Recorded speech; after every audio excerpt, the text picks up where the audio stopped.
Oke, Assalamualaikum warahmatullahi wabarakatuh. Baik anak-anak, pada pertemuan kali ini kita akan membahas tentang dasar penginderaan jauh.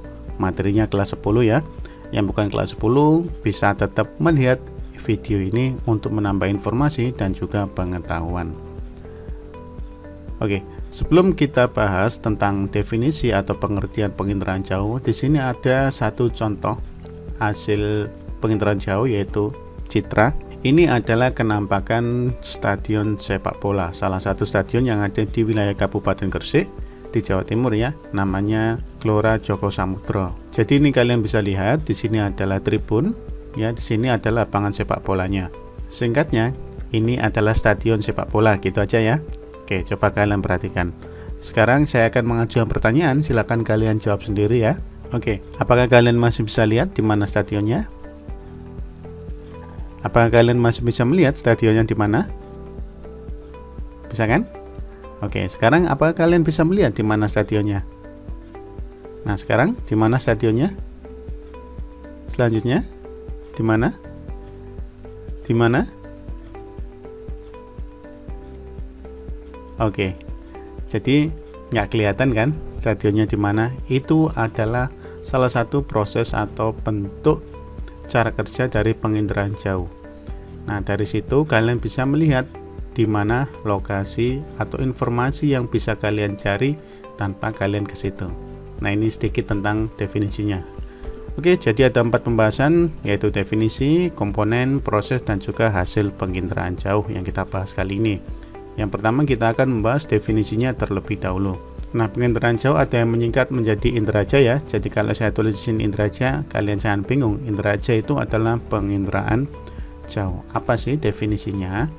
Yuk kita bahas. Penginderaan jauh disingkat inderaja yang saya sebut tadi, istilah yang berkaitan dengan penginderaan jauh. Jadi kalau di Indonesia disebutnya inderaja atau penginderaan jauh. Kalau di Inggris disebutnya dengan remote sensing. Kalau di Prancis disebutnya teledetection. Kalau di Portugis disebutnya sensoriamento remota. Kalau di Jerman namanya Vernerkundung. Oke, yang paling familiar kita menyebutnya adalah remote sensing ya. Oke, kita bahas definisi menurut beberapa ahli dulu. Yang pertama menurut Niels Land dan Kiefer, yaitu penginderaan jauh adalah ilmu dan seni untuk memperoleh informasi mengenai suatu objek, daerah, atau fenomena melalui analisis data yang diperoleh alat perekam, yaitu sensor, yang menggunakan gelombang elektromagnetik sebagai media perantaranya tanpa menyentuh objek, daerah, atau fenomena tersebut. Apa kalian bisa paham dengan definisi ini? Oke, saya persingkat ya, atau saya ringkas definisinya. Jadi orang bisa dapat informasi dari suatu objek atau daerah atau fenomena pakai analisis data, direkam pakai sensor, dan tempatnya itu jauh tanpa harus datang ke sana. Jadi seperti itu singkatnya. Kedua, yaitu menurut David Lindgren, penginderaan jauh adalah berbagai teknik yang dikembangkan untuk memperoleh dan menganalisis informasi tentang bumi. Ini lebih ringkas ya. Jadi teknik yang dikembangkan untuk memperoleh dan menganalisis informasi tentang bumi, tapi sangat general. Yang ketiga, ada definisi menurut Paul Curren ya, mohon maaf kalau saya salah pengucapan ya. Penginderaan jauh adalah penggunaan sensor radiasi elektromagnetik untuk merekam gambar lingkungan bumi yang dapat diinterpretasikan agar informasi yang berguna dapat diperoleh. Jadi pakai sensor radiasi elektromagnetik untuk mendapatkan informasi gambar gitu yang diperlukan. Itu menurut Paul. Oke, sekarang kita definisikan sendiri ya. Jadi penginderaan jauh adalah suatu metode untuk melihat objek yang jauh tanpa kontak langsung dengan objek tersebut. Jadi contoh, misalkan kalian ada di Jakarta atau kalian ada di Surabaya atau di wilayah yang lain. Misalkan kalian Jakarta aja lah ya. Di Jakarta pengen tahu wilayah yang ada di Bali, pengen tahu kondisi di Bali. Maka kalian bisa melihat yang namanya citra, hasilnya nanti namanya citra, tanpa kalian langsung ke Bali. Oh, yang namanya kondisi pantai itu seperti ini ya, di Bali kelihatan dari atas, jadi tegak gitu. Jadi gambarnya juga sesungguhnya. tanpa kalian harus datang ke sana. Itu yang disebut dengan penginderaan jauh.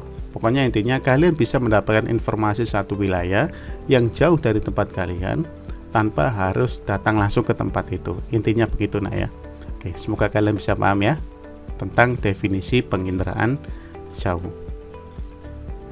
Yang kedua kita akan membahas tentang komponen. Komponen penginderaan jauh atau komponen indraja. Nah, ada 1, 2, 3, 4, 5 komponen dalam penginderaan jauh. Jadi kalau ada 5 komponen ini, penginderaan jauh bisa berjalan dengan baik. Yang pertama adalah sumber tenaga. Sumber tenaga itu adalah energi cahaya. Umumnya yang dipakai adalah cahaya matahari, walaupun bisa juga pakai sumber manual atau pakai cahaya lampu gitu ya. Kedua ada atmosfer. Di sini atmosfer sebagai perantaranya nanti. Ketiga ada sensor di sini yang menangkap gambarnya. Kemudian ada objek. Nah, objek di sini permukaan bumi. Kemudian ada pengguna atau user. Dia berada di wilayah yang sudah dibuat. Oke, kita bahas ya. Yang pertama adalah sumber tenaga. Sumber tenaga dalam proses penginderaan jauh ada dua nah ya. Ada alami dan buatan. Kalau alami pakai tenaga matahari. Jadi ibaratnya kalau kalian potret pakai HP di siang hari, kalian mengandalkan cahaya matahari untuk mendapatkan gambar kalian, berarti itu tenaga alami. Kalau kalian fotonya malam hari, tidak ada cahaya matahari kan, kalian mengandalkan pakai flash di HP kalian, berarti kalian menggunakan tenaga buatan. Sama dengan penginderaan jauh juga seperti itu prosesnya. Ada yang siang hari berarti mengandalkan matahari, kalau mengambilnya malam hari berarti menggunakan cahaya buatan atau tenaga buatan. Tenaga yang diperlukan berupa distribusi gaya, gelombang suara, dan gelombang elektromagnetik. Jadi ada 3 tenaga yang diperlukan untuk distribusi nantinya. Fungsi sumber tenaga adalah untuk menyinari objek dan memantulkan ke sensor. Jadi fungsinya seperti kalau kalian foto pakai blitz saja kalau malam hari. Kalau tidak pakai blitz maka gambar kalian kan gelap. Jadi pakai cahaya itu tujuannya untuk menyinari wajah kalian atau objeknya supaya ketika dipotret itu kelihatan. Sama dengan permukaan bumi, kalau ada matahari dia bisa kelihatan kan? Kenapa? Karena objeknya memantulkan cahaya karena ada cahaya matahari, kemudian ditangkap oleh sensor. Kalau malam hari, tenaga matahari diganti pakai tenaga buatan seperti lampu dan sebagainya, begitu ya. Kemudian tenaga yang diterima sensor dapat berupa tenaga pantulan atau tenaga pancaran. Betul, jadi karena ada cahaya tadi atau sinar matahari kena objek di permukaan bumi, kena objek seperti di gambar kalian tadi itu, mantul, maka bisa menunjukkan gambarnya. Ketika dipotret, kelihatan dengan jelas. Jadi fungsinya sumber tenaga sebenarnya adalah untuk memberikan cahaya kepada objek supaya bisa ditangkap oleh sensor. Nah, cahaya matahari sendiri itu kalau ke permukaan bumi 3% diserap oleh ozon, jadi tidak banyak ya. Kemudian 25% dipantulkan oleh atau dari awan, jadi kena awan itu ada yang dipantulkan. 19% diserap oleh debu dan gas, 8% dipantulkan dari permukaan bumi, 45% diserap oleh bumi. Jadi karena proses ini maka permukaan bumi punya karakteristik sendiri ketika ditangkap oleh sensor. Jadi ketika permukaan bumi itu banyak sekali memantulkan cahaya matahari, maka penampakannya akan sangat terang sekali. Jadi kalau sedikit memantulkan cahaya, maka otomatis warnanya akan jauh lebih gelap dibandingkan yang banyak memantulkan cahaya matahari. Begitu ya. Jadi ibaratnya kayak gini, ketika kalian foto banyak cahaya, maka terang gambarnya. Ketika tidak begitu banyak cahaya, berarti kan wajah kalian atau tubuh kalian kalau mau difoto itu kan tidak begitu banyak memantulkan cahaya, sehingga gambarnya juga gelap. Oke, selanjutnya ada atmosfer. Atmosfer ini sebagai media untuk perambatan dari sumber tenaga atau cahaya matahari ini. Nah, jadi di atmosfer itu ada yang terpencar, ada yang terpantul, atau mungkin terserap. Sedangkan di permukaan bumi ada air dan juga lahan. Ada air, lahan. Air dan lahan punya karakteristik tersendiri. Kalau air ada yang memantulkan tapi sebagian juga diteruskan. Tapi kalau di lahan atau di tanah itu pasti dipantulkan. Bisa dipahami nak ya? Semoga kalian bisa paham ya. Jadi karakteristik yang ada di permukaan bumi itu nanti akan menghasilkan gambar yang berbeda-beda di hasil penginderaan jauh itu. Kenapa? Karena punya karakteristik ini. Ada yang bisa meneruskan, ada yang memantulkan, bahkan tidak karuan cahayanya mantulnya. Ada yang rapi mantulnya. Jadi seperti itu. Kemudian yang paling penting itu adalah sensor. Sensor adalah alat penginderaan jauh yang dipasang pada wahana. Wahana itu tempat menempelnya sensor, yang berfungsi menerima dan merekam pantulan dari objek seperti kameramu itu yang paling penting. Kamu punya HP tapi kameranya tidak berfungsi, maka itu tidak akan bisa bekerja. Cahayanya bagus, objeknya sudah oke, kameranya rusak, maka tidak bisa menangkap gambar itu. Maka sensor menjadi alat yang sangat penting. Kemampuan sensor tidak sama dalam merekam dan menampilkan satu objek ya. Tiap sensor, tiap kamera pada satu HP dengan HP yang lain pasti punya kemampuan yang berbeda. Begitu juga sensor dalam penginderaan jauh. Ini saya menganalogikan antara sensornya dengan HP ya, supaya kalian bisa paham. Sensor yang mampu menampilkan objek terkecil dinamakan resolusi, yaitu suatu istilah umum yang digunakan untuk menyajikan jumlah piksel atau picture element. Kemudian juga menyajikan daerah di muka bumi yang diwakili oleh piksel tersebut. Artinya semakin bagus kameranya berarti pikselnya semakin tinggi. Pernah dengar kan kamera dengan 24 megapiksel, 48 megapiksel. Jadi semakin banyak pikselnya, semakin tinggi pikselnya, maka gambarnya akan semakin halus. Ketika semakin halus, maka dia akan bisa menampilkan gambar atau objek yang sangat detail. Bayangkan kamera yang jadul itu kan pikselnya kecil ya, contoh 2 megapiksel. Kita pakai moto yang jauh, maka gambarnya bagaimana? Blur, tidak bisa menangkap. Ketika pikselnya tinggi, ketika kita foto satu objek, bahkan kita bisa zoom berkali-kali lipat dan melihat gambar yang sangat detail dari hasil yang kita dapat itu. Jadi seperti itu nak ya. Semoga kalian bisa paham lah ya. Oke, selanjutnya sensor penginderaan jauh itu ada proses perekamannya yang disebut dengan sensor fotografik dan elektronik. Kalau alat penggunanya ada sensor aktif, ini salah ketik ya, sensor aktif dan juga sensor pasif. Kalau sensor aktif itu dia menggunakan cahaya sendiri, seperti kalian kalau motret di malam hari pakai blitz, nah itu berarti sensor aktif karena punya cahaya sendiri. Kalau sensor pasif mengandalkan cahaya matahari, berarti mengambil gambarnya atau mengambil objeknya itu siang hari. Enak yang mana? Ya punya dua-duanya ya, jadi terserah sesuai dengan peruntukannya masing-masing. Oke, selanjutnya objek. Objek adalah segala sesuatu yang dapat direkam sebagai citra. Target didefinisikan sebagai sesuatu dengan sifat geometrinya, tipe, ukuran dan sebagainya, dan juga sebagai penyajian dari sifat radiometrik benda. Jadi target ini sama dengan objek nak ya. Di objek itu gampangnya adalah permukaan bumi itu sendiri. Setiap permukaan bumi punya karakteristik seperti tipe, ukuran, dan banyak hal yang lain yang nantinya akan berujung pada interpretasi. Itu dibahas di pertemuan selanjutnya nak ya. Jadi objek itu punya sifat-sifat geometri masing-masing. Nah, terakhir itu adalah pengguna. Jadi endingnya ya kembali ke user, penggunanya. Kerincian, keandalan, dan kesesuaian terhadap kebutuhan pengguna sangat menentukan diterima atau tidaknya data hasil indera oleh para pengguna. Jadi gini, user itu bisa menerima hasil penginderaan jauh ketika hasilnya sesuai dengan kebutuhan. Kalau tidak sesuai ya harus ambil lagi sampai sesuai dengan kebutuhan. Para pengguna dapat berupa perorangan maupun suatu lembaga seperti Bako Surtanal, BMKG, BPN, BPPT, dan lain-lain. Oke, saya contohkan yang paling familiar aja di sini yaitu BMKG, Badan Meteorologi, Klimatologi, dan Geofisika. Kalau kalian pernah melihat berita di TV, kemudian berita tentang perakiraan cuaca besok, itu bukan ramalan ya, tapi perakiraan.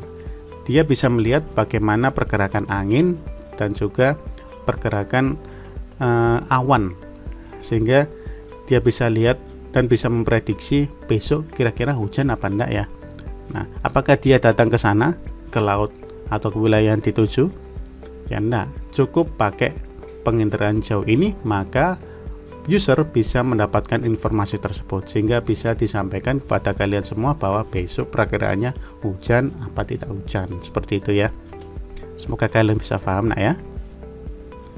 Selanjutnya adalah proses penginderaan jauh. Nah, dalam proses penginderaan jauh sendiri ada beberapa ya. Yang pertama adalah yang namanya rektifikasi, kemudian penajaman, selanjutnya klasifikasi. Jadi ada 3 ya proses ketika melakukan penginderaan jauh itu. Yang pertama adalah rektifikasi, kemudian penajaman, yang ketiga klasifikasi. Bisa diingat ya. Oke, yang pertama adalah rektifikasi. Apa sih rektifikasi itu? Merupakan kegiatan pembetulan atau koreksi terhadap data hasil inderaja, bertujuan untuk mengurangi kesalahan geometrik, radiometrik, dan atmosferik ini ya. Maka akan diperoleh citra yang berkualitas sesuai dengan aslinya. Artinya gambarnya mendekati sempurna dengan kenampakan sesungguhnya di permukaan bumi. Jadi rektifikasi itu apa? Pembetulan atau koreksi terhadap hasil inderaja seperti geometrik, radiometrik, dan juga atmosferik, seperti itu ya. Selanjutnya adalah penajaman. Jadi dari kata penajaman bisa kalian pahami ya, merupakan kegiatan yang bertujuan untuk meningkatkan kualitas citra. Jadi hasil penginderaan jauh itu kan citra. Dengan penajaman, maka citra akan lebih mudah diinterpretasi. Diinterpretasi itu dianalisis nantinya. Itu di pertemuan selanjutnya. Penajaman dilakukan dengan menggunakan filter dan perentangan. Jadi kalau kalian pernah foto, hasilnya kurang bagus, dibantu dengan filter. Nah, itu dimaksud, itu di penginderaan jauh disebut dengan penajaman, agar hasilnya lebih baik lagi, lebih jelas gitu ya. Yang ketiga ada klasifikasi. Apa itu klasifikasi? Merupakan kegiatan untuk melakukan identifikasi, evaluasi, dan klasifikasi citra itu sendiri. Dengan melakukan langkah-langkah tersebut diharapkan citra sesuai dengan kebutuhan. Jadi klasifikasi itu dikelompok-kelompokkan. Nah, dilihat, dievaluasi, oh ini sesuai, tidak sesuai, oh ini masuk ini, dan seterusnya. Banyak sekali tahapnya ya. Nanti kita akan praktek langsung di pertemuan selanjutnya pada interpretasi citra. Oke, bisa difahami ya, ada 3 langkah tadi: rektifikasi, penajaman, dan juga klasifikasi. Semoga kalian bisa paham nak. Selanjutnya adalah hasil dari penginderaan jauh itu seperti apa. Hasil akhir inderaja disebut citra. Tadi sudah banyak saya sebut ya. Apa itu citra? Citra itu adalah gambaran visual hasil pemrosesan secara fotografis ataupun secara digital. Hasil inderaja berupa data digital maupun data visual. Nah, bisa kalian lihat ada 2 ya. Maka citra itu ada citra foto, ada juga citra non foto. Foto, non foto.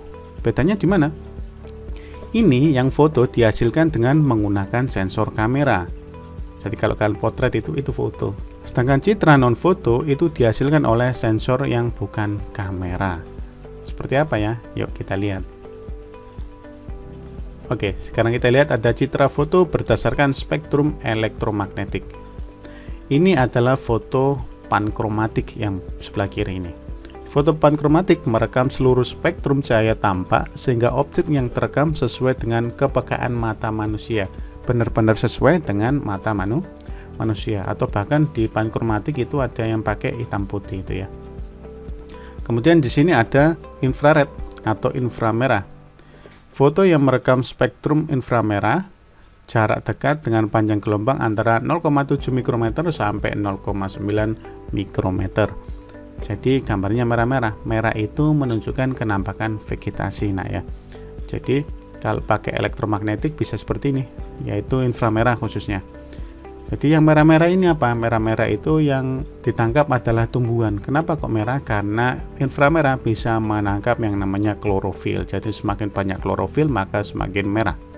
Semakin merah semakin pekat, maka vegetasinya sangat lebat. Kok yang putih-putih berarti dia tidak ada vegetasinya, tidak ada tumbuhannya gitu. Selanjutnya citra foto berdasarkan spektrum elektromagnetik, yaitu ada foto ortokromatik dan foto ultra ungu. Foto yang merekam spektrum 0,4 mikrometer sampai 0,56 mikrometer umumnya digunakan untuk mendeteksi tumpahan minyak di laut. Jadi bisa melihat kalau ada kapal yang rusak, minyaknya tumpah, itu kelihatan.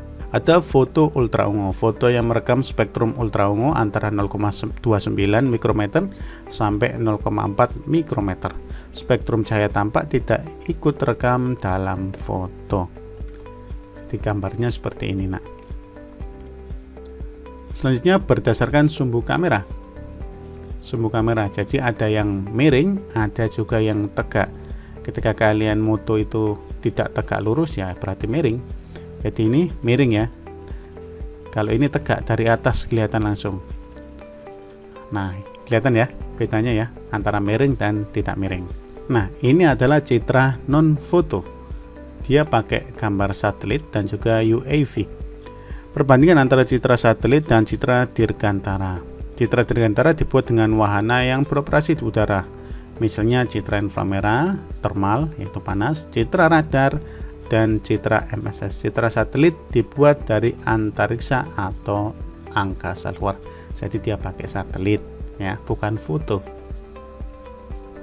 Nah, hasilnya seperti ini. Citra inframerah, kalau tadi inframerah tapi foto ya, kalau ini bukan. Nah, gambarnya gini. Ini wilayah Indonesia menggunakan sensor inframerah termal, jadi menggunakan panas. Semua benda yang memiliki temperatur di atas 0 derajat absolut akan direkam oleh sensor termal inframerah. Jadi kelihatan kalau dia suhunya di atas 0 derajat akan kelihatan ya perbedaannya. Kemudian ada juga citra radar. Citra radar merekam gambaran pada spektrum gelombang mikro. Citra radar dihasilkan dari penginderaan dengan sistem aktif, jadi dapat digunakan siang hari maupun malam hari. Kenapa? Karena punya sumber cahaya sendiri. Kelihatan ya? Tapi kan bingung ya? Enggak apa-apa nak ya, karena ini sesuai dengan peruntukannya masing-masing. Yang penting kalian bisa memahami dasar dari penginderaan jauh itu sendiri. Ada citra foto warna semu. Warna objek tidak sama dengan warna foto, misalnya vegetasi hijau tampak merah karena menggunakan sinar inframerah. Tadi sudah saya jelaskan ya, semakin merah maka semakin banyak vegetasi. Padahal gambar aslinya seperti ini ya, merupakan foto pankromatik berwarna. Misalnya vegetasi berwarna hijau tampak berwarna hijau. Itu yang asli. Kita sudah bahas yang awal tadi ya. Oke, semoga kalian bisa memahami lah ya. Baik anak-anak, itu pembahasan kita kali ini. Semoga kalian bisa paham. Dan kalau ada pertanyaan, tulis saja di kolom komentar. Semoga yang saya sampaikan ini bisa bermanfaat untuk kalian. Dan sampai jumpa di pertemuan selanjutnya ya. Assalamualaikum warahmatullahi wabarakatuh.